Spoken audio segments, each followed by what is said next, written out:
Sobat Komsos, kembali lagi kita bertemu di Cari Sarapan, bincang ringan syarat pengetahuan. Kembali lagi bersama saya Hoki, dan kita sekarang sudah masuk di episode yang ke-7. Di episode 7 kali ini, kita akan ditemani oleh narasumber yang selalu dinantikan oleh Sobat Komsos semuanya. Langsung saja kita sapa. Halo Romo Antonius. Halo. Gunardi Prayitno MSF. Halo. Bagaimana kabarnya hari ini, Romo? Luar biasa. Luar biasa. Semoga sobat-sobat Komsos di sana juga dalam keadaan sehat dan selalu dalam lindungan Tuhan. Nah, hari ini kita akan membahas tentang salah satu sakramen inisiasi. Sobat-sobat Komsos semua, tahu nggak sakramen inisiasi terdiri dari apa aja? Kalau yang tahu boleh silahkan isi di komen ya. Sakramen inisiasi terdiri dari sakramen baptis, sakramen ekaristi, dan sakramen penguatan. Nah, hari ini kita akan membahas lebih dalam tentang sakramen penguatan. Nah, Romo, kita bisa minta tolong untuk di-refresh lagi. Mungkin ada yang baru saat ini sedang belajar sakramen penguatan atau yang sudah lama mendapatkan tentang sakramen penguatan itu. Apa sih arti dan makna dari sakramen penguatan itu sendiri, Romo? Ya, kalau berbicara tentang sakramen penguatan, tidak bisa lepas dari yang disebutkan Hoki tadi, sakramen inisiasi. Jadi inisiasi yang menjadikan umat Katolik itu secara utuh dan penuh, sungguh dan tangguh dan teguh menjadi orang Katolik. Ya. Tentu saja kita tidak bisa lepas dari apa yang disebut dengan sakramen-sakramen itu. Sekilas info bahwa penetapan 7 sakramen ya dalam gereja secara resmi terjadi pada Konsili Lateran yang keempat di tahun 1215, dipertegas dalam Konsili Trente ya di tahun 1545 sampai 1563. Tentu saja kita tidak usah berteori banyak mengenai sakramen, karena pada kesempatan ini kita akan berbicara mengenai sakramen penguatan. Tadi Hoki mengatakan maknanya apa? Ya, maknanya jelas, dan sakramen ini juga lazim atau biasa disebut sakramen krisma. Kalau kita mendengar kata penguatan, berarti sakramen ini membuat kita kuat, teguh dan utuh dan penuh dalam iman. Jadi orang Katolik itu menjadi utuh, penuh dan sungguh ketika 3 sakramen ini dihidupi. Teorinya bahwa orang yang terbaptis itu mendapatkan langsung 3 sakramen ini. Nah, dalam praktek gereja ada yang namanya baptisan bayi. Ya. Sehingga baptisan bayi ini tidak mungkin bayi langsung dapat ekaristi terus dapat penguatan. Maka dipisahkan ketika anak ini lahir, dibaptis, dan pada umur ke-10 ya, menerima sakramen ekaristi, dan pada umur 13 itu menerima sakramen penguatan. Yang kemudian karena dipisahkan dari sakramen baptis dan ekaristi karena ada baptisan bayi, ya, ini sering dilupakan. Ya. Maka ketika diumumkan ada sakramen penguatan, ya, paroki itu segera berburu melalui eklesia. Kita bisa lihat saudara-saudari kita yang belum menerima sakramen penguatan. Ada tuh seorang kakek yang cucunya aja penguatan, tapi dia sendiri belum menerima sakramen penguatan. Ya. Nah, masih hangat sekali itu di paroki kita ya. Kamis yang lalu Bapak Uskup, dengan kehadiran Uskup di paroki, gereja itu menjadi utuh, penuh dan sungguh.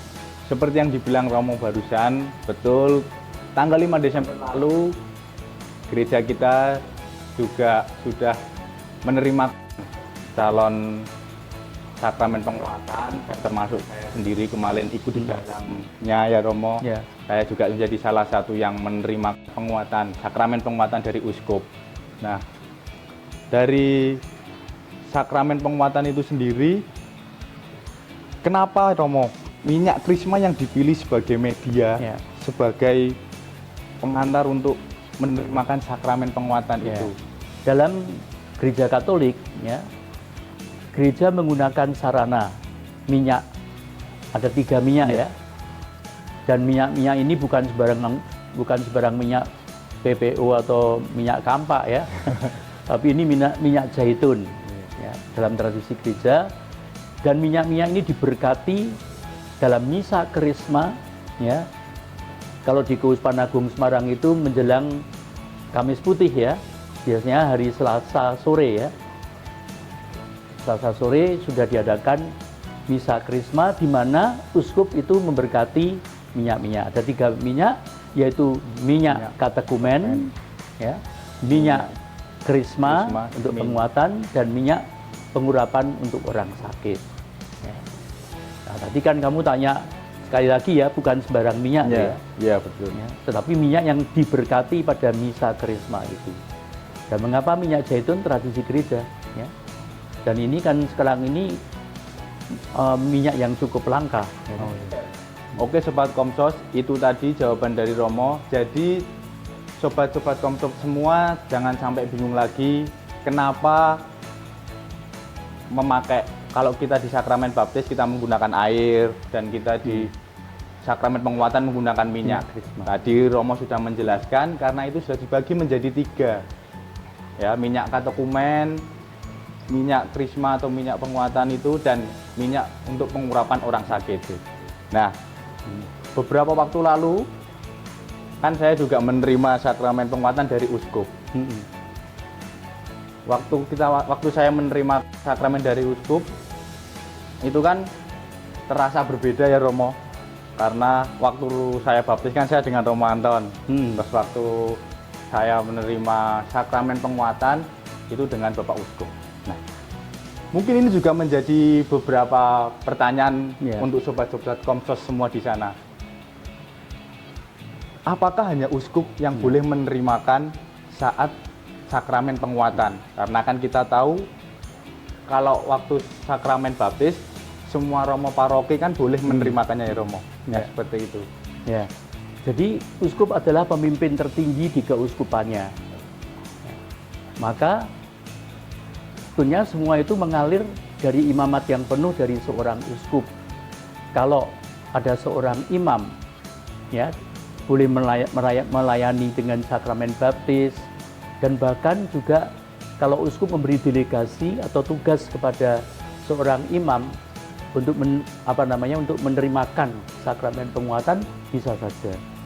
Ya, tadi kamu menyinggung mengenai air dan seterusnya ya. Jadi masing-masing sakramen itu ada materianya, ada formanya. Ya. Kalau baptis tadi kamu sudah menyebutkan materianya air, dan formanya adalah ketika imam itu atau uskup ya membaptis ya. Nama baptisnya siapa? Misalnya kamu nama baptisnya kan Gabriel. Ya. Gabriel, aku membaptis engkau dalam nama Bapa dan Putra dan Roh Kudus. Ya, imam sambil menuangkan air yang mengalir di dahi. Sakramen penguatan, ya, materianya adalah minyak krisma, ya, dan formanya adalah ketika uskup mengatakan terimalah tanda karunia Roh Kudus. Ya, terus biasanya diteguhkan dengan sentuhan di pipi. You know? Sedangkan sakramen Ekaristi, ya, materianya adalah tubuh dan darah Kristus. Formanya ketika imam atau petugas diakon misalnya mengatakan ya, tubuh Kristus, dan kita menjawab amin, menjadi lengkap. Sakramen tobat, materianya ada dosa yang diakukan. Nah, formanya ketika imam memberikan absolusi. Ya. Nah, sakramen perkawinan, ya, materianya adalah dua sejoli, ya, suami istri, gitu. Ya, betul. Pasangan toh, pria dan wanita yang mengucapkan janji perkawinan. Jadi siapa yang memberikan? Mereka berdua ini. Mereka saling mendirikan mengucapkan sakramen perkawinan. Formanya yaitu janji perkawinannya itu. Jadi tidak bisa mengatakan yang yang memberikan sakramen perkawinan adalah imam, pastor, enggak. Anda berdua sebagai pasangan yang bersaling berjanji, dan romo, imam itu adalah saksi utama, dan dengan 2 orang saksi, maka perkawinanmu menjadi sah bila diteguhkan di hadapan seorang imam dan 2 orang saksi. Perkara ada tamu-tamu banyak itu lain soalnya, ya, ya. Dan sakramen imamat, ya, ini istimewa. Materianya adalah salon, ya, dan ditandakan formanya yaitu penumpangan tangan oleh uskup. Apakah ada forma resminya? Ya, tidak, gitu. Tapi penumpangan tangan oleh uskup yang kemudian karena imam ini dengan ditabiskan masuk dalam kolegialitas para imam, imam-imam yang hadir juga ikut menumpangkan tangan. Ya. Nah, imamat penuh adalah orang-orang atau imam yang menerima tabisan sebagai uskup. Nah, imam-imam itu ambil bagian dalam imamat yang penuh itu. Sakramen pengurapan orang sakit, yaitu ada orang yang sakit, materianya ya, orang sakit, tentu saja bukan sakit yang hanya ringan-ringan ya, tapi yang serius ya. Dan formanya yaitu ketika romo dengan menggunakan materianya minyak pengurapan orang sakit itu dengan forma yang sudah ditentukan. Jadi tidak sembarangan. Lengkap sekali Sobat Komsos hari ini. Materi ya dan forma yang digunakan tadi adalah ketujuh sakramen yang digunakan dari masing-masing sakramen ya. Jadi untuk Sobat Komsos semuanya berarti harus sudah jelas dan paham bahwa itulah yang digunakan. Tapi karena ini kita membahas tentang sakramen penguatan, materi forma yang digunakan adalah minyak krisma dan dengan pengurapan dari umpama dari uskup tadi. Nah, formanya terimalah karunia Roh Kudus. Amin. Amin. Jawabannya amin. Itu tadi, teman-teman. Nah, untuk periodenya sendiri Romo, kalau untuk sakramen penguatan, kalau baptis kan biasanya kita ada yang diadakan 1 tahun sekali. Kalau untuk krisma sendiri itu berapa tahun sekali Romo? Idealnya ketiga sakramen itu diberikan utuh. Tetapi kan juga ada baptisan bayi yang tidak memungkinkan bahwa anak itu langsung menerima Ekaristi dan langsung diberi penguatan, tidak bisa itu. Maka diaturlah ya, karena pemberi sakramen penguatan, pelayan sakramen penguatan adalah uskup. Ya. Jadi sekali lagi idealnya 3 sakramen itu diberikan langsung. Ya. Sekarang ini kan misalnya di Keuskupan Agung Semarang diatur 2 tahun sekali, sambil menunggu giliran uskup itu berkunjung ke paroki tersebut. Ya. Ada keuskupan, misalnya Keuskupan Agung Jakarta, itu Bapak Uskup mewajibkan para imamnya kalau membaptis orang dewasa memberikan 3 sakramen itu. Sekali lagi, imam itu mendapat delegasi atau perutusan penugasan oleh uskup. Ya. Kenapa? Kalau itu Jakarta kan Anda bisa membayangkan kalau tidak langsung diberi sakramen penguatan itu bisa numpuk beribu-ribu. Aduh, itu bisa membuat capek banget itu ya. Betul. Sedangkan di Keuskupan Agung Semarang 2 tahun sekali giliran ya, di mana uskup itu menjalankan tugasnya ya, 2 tahun sekali mengelilingi paroki-paroki di keuskupannya. Ya. Berarti tidak perlu untuk menunggu terlalu lama ya Romo. Ya. Kadang kan ada juga sobat-sobat Komsos semua ini yang sudah 5 tahun, 6 tahun, bahkan kemarin yang sepuh itu sampai baru menerima juga sakramen penguatan. Tidak hanya 5-10 tahun, bahkan ada 25 tahun, 20 tahun baru ngeh kalau orang itu harus menerima sakramen penguatan. Lalu untuk tata caranya sendiri Romo, dalam penerimaan sakramen penguatan itu seperti apa Romo? Ya. Jadi yang harus diyakini bahwa sakramen adalah tanda cinta kasih Allah. You know? yang dicurahkan adalah Roh Kudus sendiri, ya. Dan sakramen itu adalah daya kekuatan Allah yang dihadiahkan kepada orang beriman, ya, supaya dalam hidupnya sungguh-sungguh, ya, dibantu dengan pertolongan rahmat Allah. Tuhan sangat mencintai kita, lebih-lebih pada saat-saat yang istimewa dalam hidup seseorang. Misalnya sebagai contoh, manusia itu lahir kan, maka mengiringi tanda cinta kasih Allah, sakramen baptis, lahir baru. Ya. Orang kemudian harus makan tiap hari, tanda cinta kasih Allahnya adalah Ekaristi. Ya. Orang menjadi dewasa, tanda cinta kasih Allah adalah sakramen penguatan, confirmation, kasantosan, ya, dalam bahasa Jawa. Nah, tanda cinta kasih Allah karena ada materi dosa, orang yang berdosa, ya, lemah, kita sebagai manusia, tanda cinta kasih Allah adalah sakramen tobat, ya, di mana imam mengabsolusi. Ya. Ada saat yang penting ketika orang harus mengambil keputusan untuk menjawab panggilan Allah sebagai pasangan suami istri dalam hidup berkeluarga, ya. Tanda cinta kasih Allah yaitu sakramen perkawinan. Ya. Dan ada orang yang lemah dan sakit, sakramen pengurapan orang. Ini kan saat-saat yang penting dalam hidup manusia. Iya, betul. Ya. Dia memutuskan menjadi imam, sakramen imamat. Dan dari 7 sakramen itu ada 3 sakramen yang bersifat meterai. Artinya hanya dapat diterimakan 1 kali untuk seumur hidup, yaitu baptis, penguatan, dan imamat. Ya. Nah, itu Sobat Komsos semua. Jadi buat teman-teman semua yang belum menerima sakramen penguatan atau krisma, kalau di gereja kalian sudah membuka pendaftaran, segera daftarkan. Karena Romo tadi sudah menjelaskan bagaimana pentingnya dan itu merupakan suatu tanda untuk kita semua sebagai umat Katolik. Biar apa? Biar kita selalu kuat, biar kita selalu diteguhkan. Dan terlebih kita juga sudah dimeteraikan. Ya, Romo bilang sudah dimeteraikan dari sakramen baptis dan kedua penguatan. Romo, kalau kita sakramen penguatan itu kan kita juga memilih nama Santo Santa sebagai tambahan nama pelindung kita.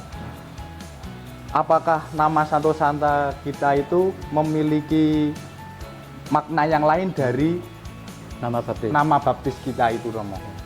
Nah, sebelum lanjut ya, jadi sakramen penguatan ini bukan sulapan loh ya, bahwa kalau orang sudah menerima sakramen penguatan pasti dia kuat, ya. Tapi sakramen penguatan, sakramen adalah daya kekuatan Allah yang diberikan secara cuma-cuma bagi orang beriman. Maka orang berproses. Ya. Jadi jangan bayangkan bahwa setelah menerima sakramen penguatan kamu terus kuat seperti Gatut Kaca, otot kawat balung besi ora tegas parang lan pandi, tapi adalah diberi daya kekuatan Allah sendiri untuk memaknai dan dapat memproses hidup. Tadi yang pertanyaannya adalah nama Santo Santa yang kita pilih itu memiliki makna lain nggak dengan dengan nama baptis kita? Ya, seperti halnya sakramen baptis, ya. Kan orang mencantumkan, apalagi tradisi Gereja Katolik, ya, mencantumkan nama baptis dari santo atau santa, ya, dalam gereja. Ya. Demikian pula sakramen penguatan itu peneguh. Ya, kalau sakramen baptis, tadi pagi saya membaptis seorang bayi di Tayu, ya. Karena anak ini lahirnya pada tanggal 26 Mei sama dengan saya, ya. Pada tanggal 26 Mei itu diperingati Santo Filipus Neri, seorang imam, ya.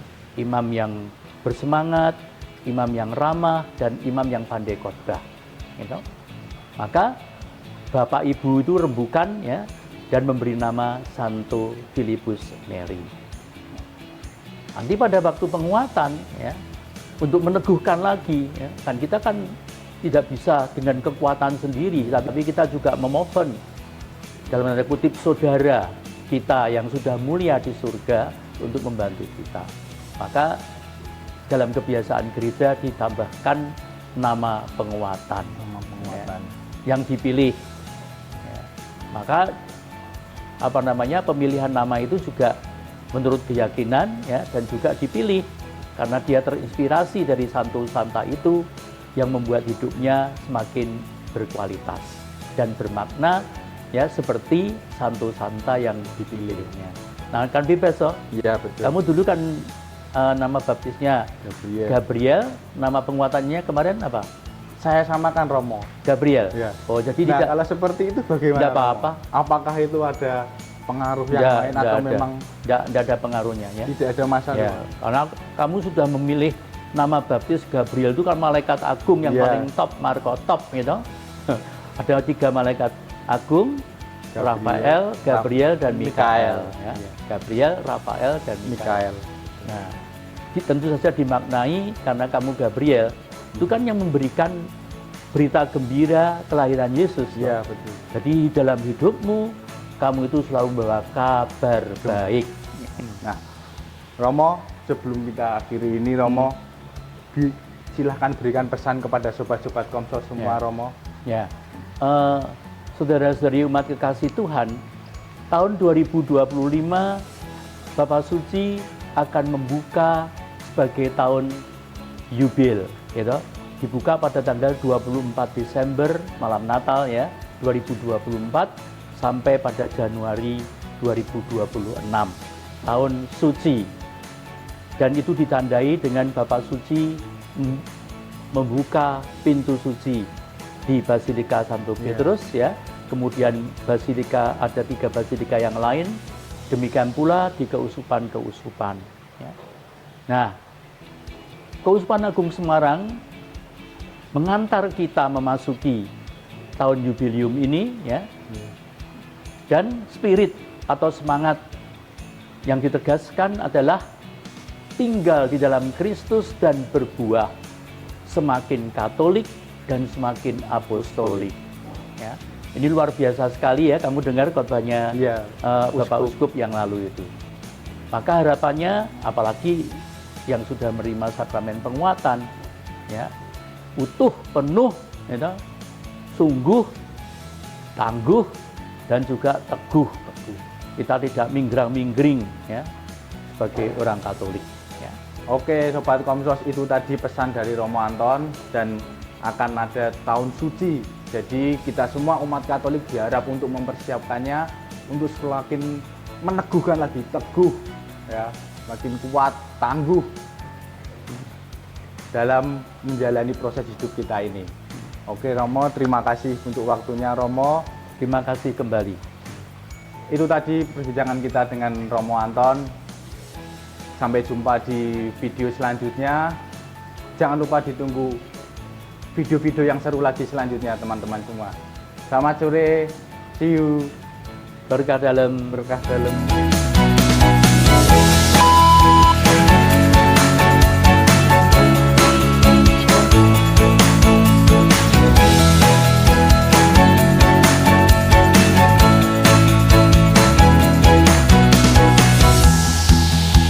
Kamera, take, action.